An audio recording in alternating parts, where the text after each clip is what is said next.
So let's now take a look at what the social hierarchy looked like in early Ireland. It can be broken into two distinct groups, the free classes and the unfree classes. The first and lowest grade of the free classes were the Céile, free men with little or no property. Above these there were the Bó Aire, wealthy free men who had property.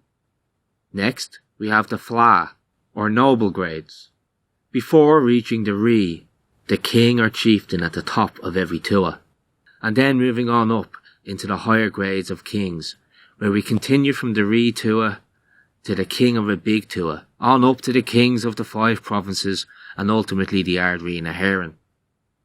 Within these free classes there was also a higher division called Nemedh, which referred to the privileged classes of only the Flaith, certain grades of the Áes Dana or the people of the arts, and only the wealthiest of Bó Aire.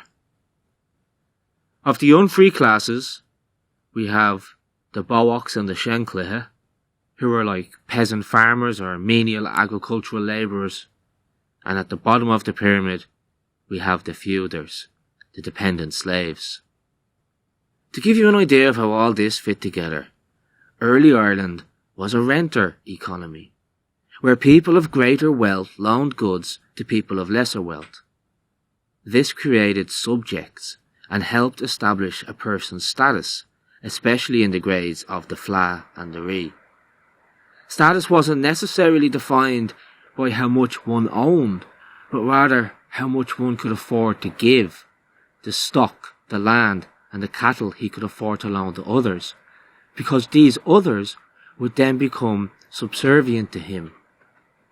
When a wealthier grade forwarded stock to a lower grade, it created a type of client-master relationship, where the client owes tributes and rents and hospitality and loyalty to the master who is forwarding the stock. So as you can imagine, the more people who you are forwarding stock to, then the more people who would owe loyalty to you, and you would be of a visibly higher status.